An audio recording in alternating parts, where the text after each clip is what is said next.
Have you ever made a decision so big it split your life into a before and an after? I have. My name is Simone, and I was a nurse in Kingston, Jamaica. Life was busy, vibrant, and full.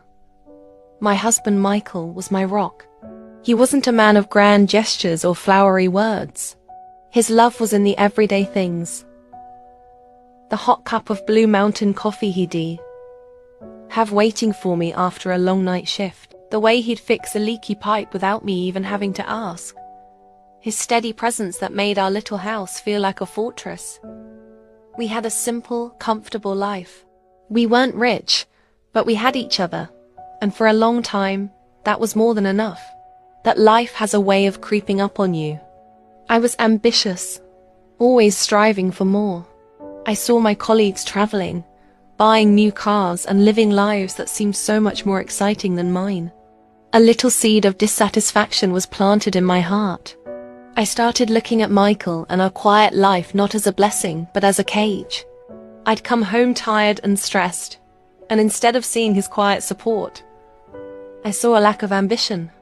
When I talked about wanting to move abroad for better opportunities, he'd look at me with this sad, confused expression.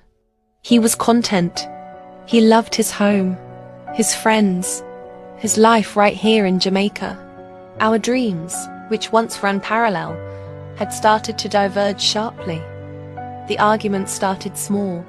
"Why don't you want more for us, Michael?" I'd ask. He'd reply, "I have everything I want right here, Simone." My frustration grew into resentment. I started to believe he was holding me back. The little things that once charmed me now grated on my nerves. His quietness felt like indifference.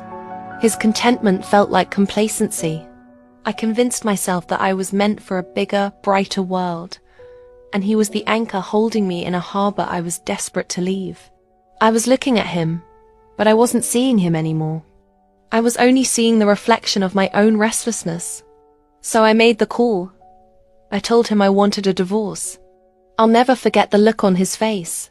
It wasn't anger, just a deep, profound sadness that seemed to swallow all the light in the room.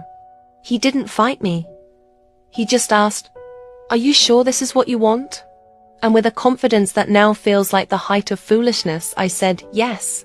I was so sure that on the other side of this decision lay freedom, excitement.